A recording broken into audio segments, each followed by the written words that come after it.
Right, so let's talk about the mid-season break and what I perceive as a question about the integrity of the Premier League, right? For example, Tottenham, I think we saw the best game of the season so far, in my opinion. Tottenham-Liverpool, really good game. Yeah. I think the only game that comes close is the Chelsea-Liverpool or the City-Liverpool. I think the City-Liverpool. I think it was City-Liverpool. Yeah, that was a really good game. It was as good as everything. But we have to move at pace now because I see the guys behind the cameras. When a team like Tottenham has played 3 games less and have effectively had 2 weeks break in the Premier League, not playing. Of course, they've had COVID, right? And another team, a couple of United have had, I think, 3 games, 2 games break. Does that give them an unfair advantage, even with the infections that they have? Resting players that don't have COVID as well. Does that automatically affect the integrity of the Premier League as a competition?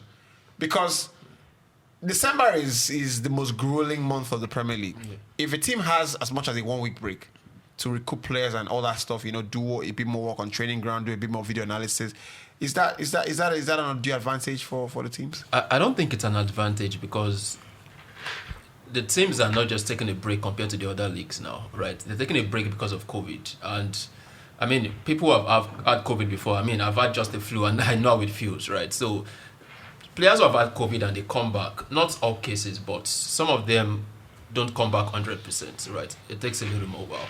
So I remember, I think it was against Brentford. Brentford was the first match United was supposed to play. That was the first outstanding match. And they said United only had, I think, only 7 players available to play, right? So that means almost everybody else was out. Yeah. Now, I think the sensible thing for the league to do would have been so as to avoid the issue of maybe bias or the likes. It was just to stop the league. Every other league. It is for 1 week. If it's just for 1 week, every other league is going to take a break anyway. But stop the league for 1 week. Control the situation, right? And if you have to get everything in order, those who have vaccinated cards, bring them in for the next games and all that. But maybe a week or two can't stop that, because what now happens is other teams have played. For example, Arsenal have, I think, they played 3 more games than United, and I think maybe 4 more games or 3 more games than Tottenham. If Tottenham comes back and their players who have been out, for example, have maybe issues with maybe recovery, COVID and all that, they're not at the 100%. But then because the Premier League has said you have to play, then you have to rush them back to play, or then you have to fill in under 23. So for me, it's I think for me, health comes before football, right? Yeah, exactly. This is like we're dealing with a situation the world. Before last year, no one had ever heard anything about COVID. I never experienced anything on this kind of scale before, right? So I mean, in this kind of situation, and I remember something happened with the Europa thing to Tottenham. Yeah. And said they will have to forfeit it because their players were out. That's not their fault. I totally agree with Tokwe. More so when if you're playing football on the streets, a lot of things goes. You have a pinch on your toe, you can still play tomorrow. But when you have played at that professional level for so many years, every detail counts. Yeah. So when you drop a level in terms of being match fit, the professionals know, and they'll tell you this is what you need to do to get back to being 100% ready for a match day. So knowing all of that, you know the level that they are playing at. So if you're saying you have only 7 players available for United, the sensible thing to do really would have been obviously, with what Premier League are doing now, you can tell that the fixtures during the festive season or during the festive period, the Boxing Day fixtures, the 2nd of January fixtures, they are very important for the Premier League because it's part of the celebration. The sensible thing to do would have been we're going to hold the league for a week or maybe even a week and a half earlier in January, so that everybody can put things in place and, sort this out. Once everybody that got a positive, test comes back, this is what you have to do so you don't record that. So then we go into the festive period, you have your full team. Yeah. That would have been the sensible thing to do. If you recall, last year when COVID first broke out, we had almost a similar situation in the Premier League too. The other leagues started arresting the situation immediately. And then the Premier League, they waited until the situation was almost there before they took Liverpool action. Still had that game at home. I think the Champions League game or something. And let's go Madrid. So there's I think that answers the question about the integrity of the Premier League. Hopefully, it doesn't come back to bite anybody. Let's go to another London club. I want to speak about Chelsea. We have to speak about them because they're a bit of a problem. I saw the stats. They've only won 3 of the last 8 games in the Premier League. right? That's a start that would have been unimaginable. Carrick ball.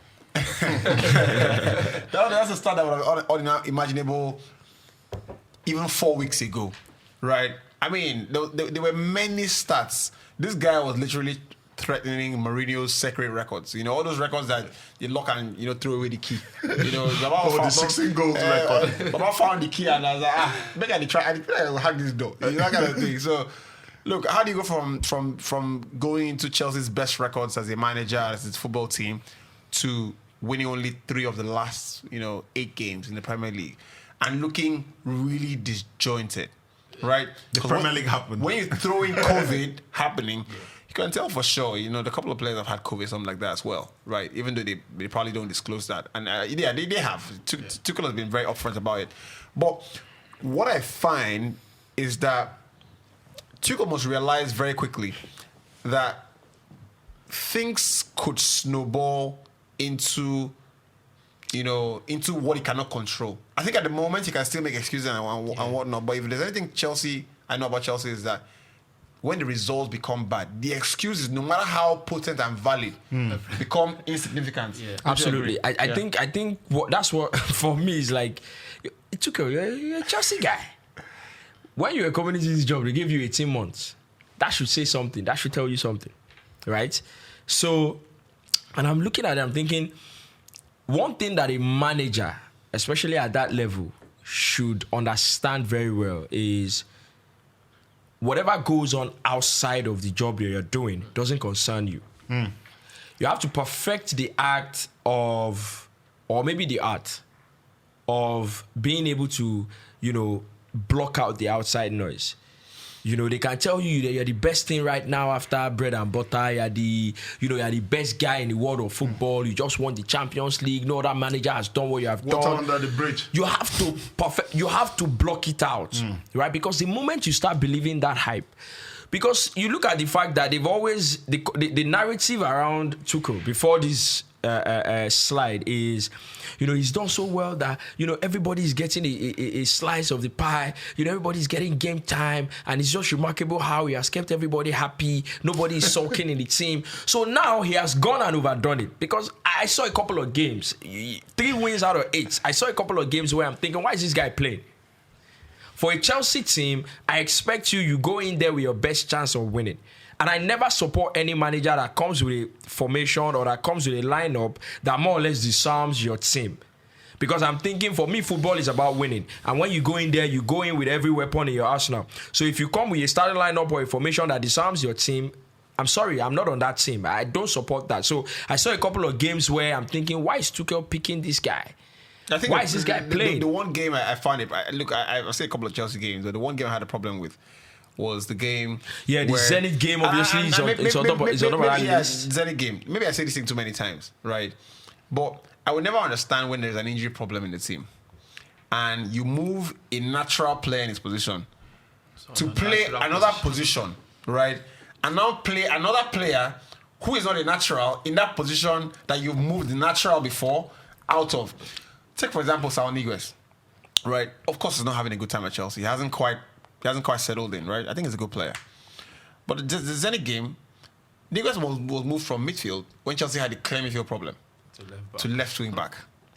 And guess who he moved to the centre midfield position? Reece James. I'm thinking, how can this make sense to anybody? If I have a problem, you get, as an analyst, I need Inyeoma Monday. Inyeoma Monday is not available, right?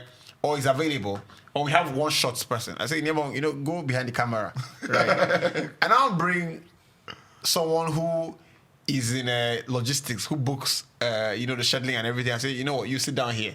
You get because in my head, I'm thinking, your boys understand how I've been doing it, so you should get it behind the camera. So like, this one, no, if it means that I play Reece James at left back, right? And I play Saul in his natural position. Which is an easier option because he understands the working of fullback. Yeah. If it means that I coach Reece James minute by minute all through the game because I'm standing on the touchline, then that's what I'm going to do. But to play two players out of position. You played Reece James in midfield. and then play Saul Niguez on is playing as a left wing back. And play Odoi as a right wing back. What exactly are you doing, bro? Why you move so many pieces? What's going on? And when you now consider the circumstance, you just lost to West Ham over the weekend in the Premier League. Then you needed the Zenit game to top the group, right? So what are you doing? And then there was I would see Uva Rudiger and all these guys on the bench, and then you played with Malang Sarr. And good player, by the way. Guess what? No, see. Good player. I like him.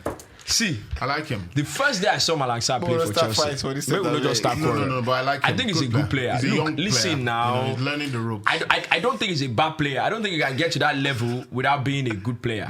But the thing is, the first day I saw him play for Chelsea, I told him, I said, this guy can't play for Chelsea. The first day. Do you know why? I think it's a bit harsh one. Yeah. I know. Listen, you cannot be a centre back, especially playing at that level. I'm telling you, Ismail, I'm faster than Malang Sarr. I am telling you that I am faster than him, and I'm sure that I'm older. See. Wait. The lack of pace is not the player's fault. You don't understand. It's not his fault. You don't understand. It is not, but you can't play for the team. There's a famous quote. It's unfortunate, but that's it. There's a famous quote that says, "The absence of evidence is not the evidence of absence." What the heck? What are you saying? Sounds like what IBK was saying. I swear. Sounds like The lack of pace doesn't mean the pace is lacked.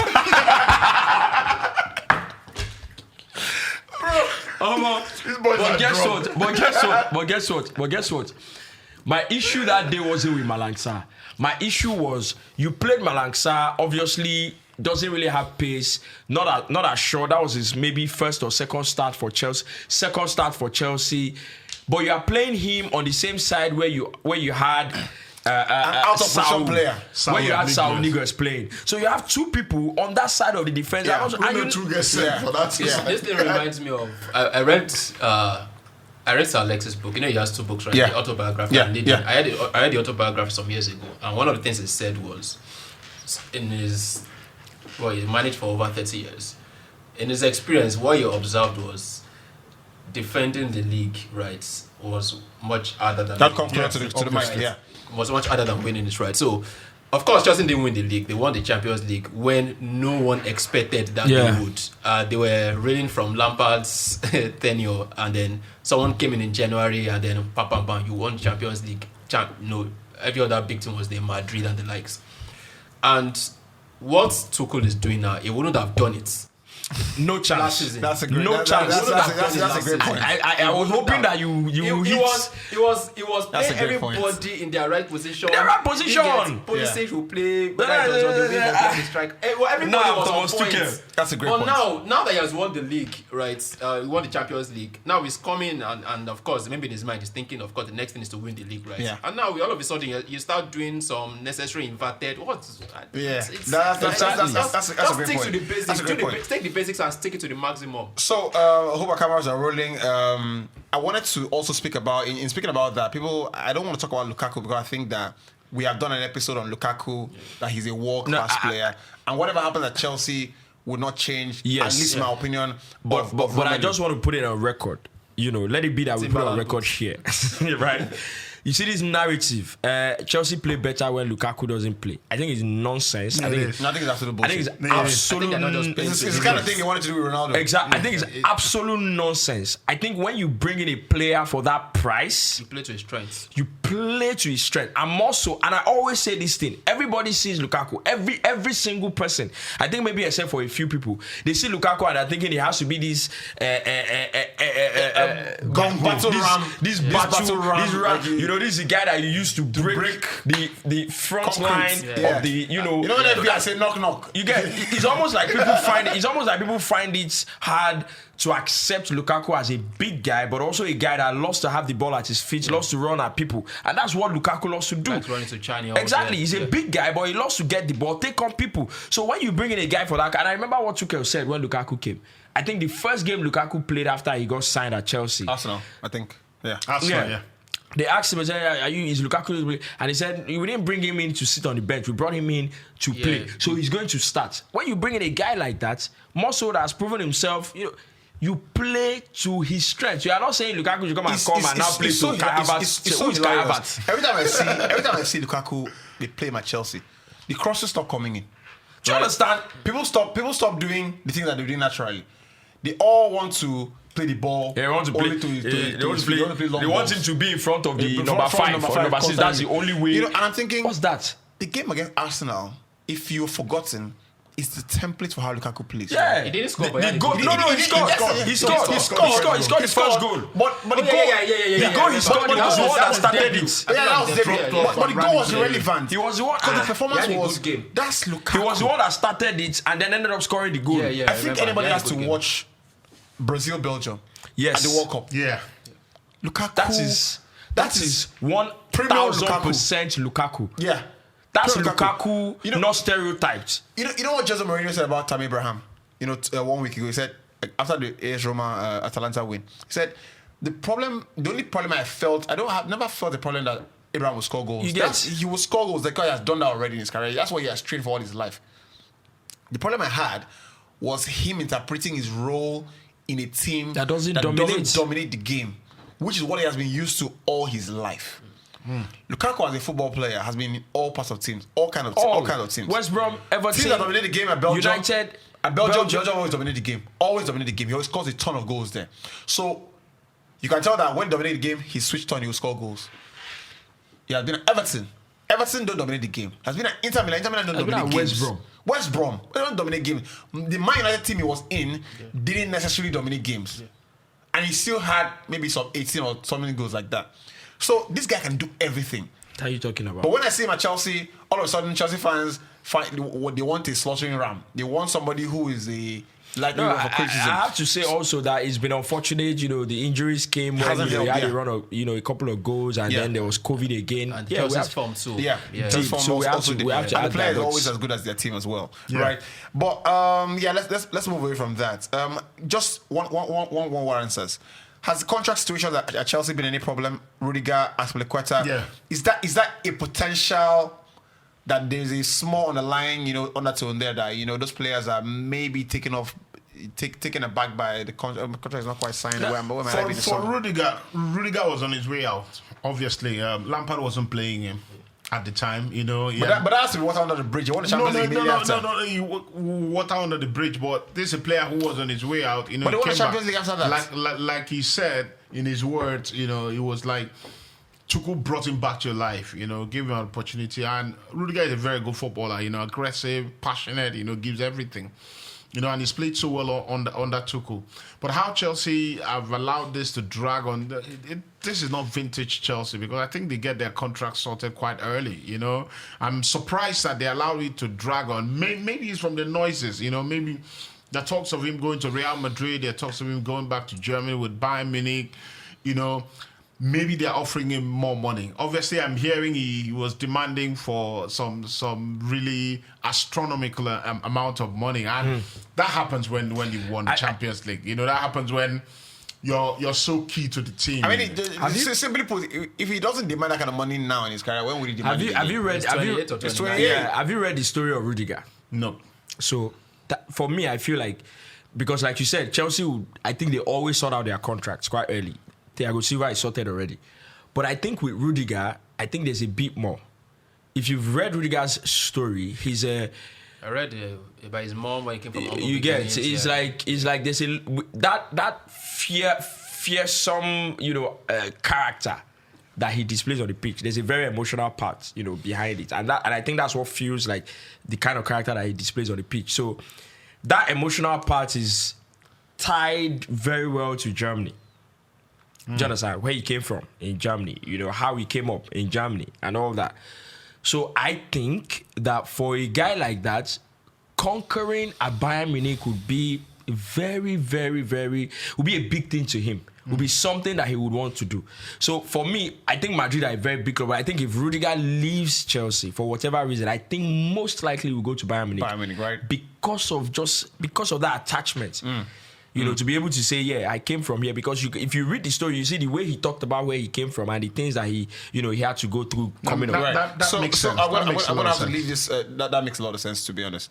I'm going to have to leave this conversation with asking: is Rudiger now the most important player at Chelsea? Because this has been Kante for 4 years.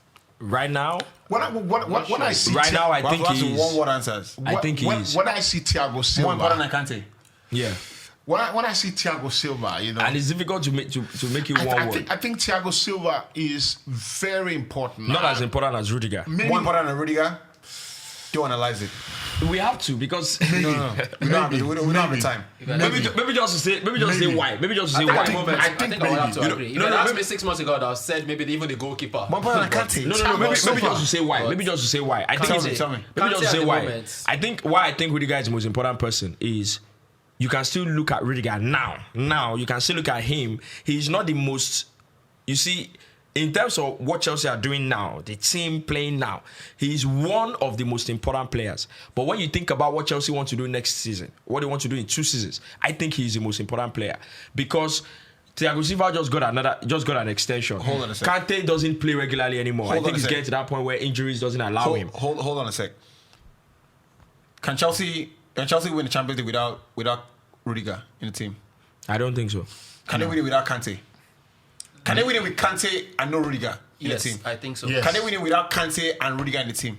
Can they win it without? Without Kante. Kante, but Rudiger in the team. Without Kante, But I Rudiger is honestly in the doubt team. it, because that guy doubt on it. his day, Kante on his day, man. That's 3 people, man. This is what knocks me for six. Personally, no. Here's But no, I why. thought they were at the moment. Exactly. Yeah. Here's why I think is more important, because right now we can't even. If there's a Champions League final to be played tomorrow, right now we can't even guarantee that Kante will be fit for it. That's why I think Rudiger is more important, because I'm looking at he also finds a way to stay fit. because Right, and if we go right. back to last season, we as we have to let people leave the comments there. Who's the most important player at Chelsea? I think that Kante, as long as he stays there, and can still run, the miles he runs. Three people. I think he's the most important player. But let us know. Pogba said he had 4 lungs. No, he's incredible. So let us know. Just leave the comments. I think we do that already. All right, guys. I'm a man that needs no introduction on this show. It remains the Inside Podcast. When it comes to talking sport, when it comes to talking football all around the world, you get the best information from this particular podcast. You can always join us online, on YouTube, on IG, anywhere online. You can always join. Even on Clubhouse, we're there for you to dish you the best information when it comes to sport all around the world. Stay tuned always.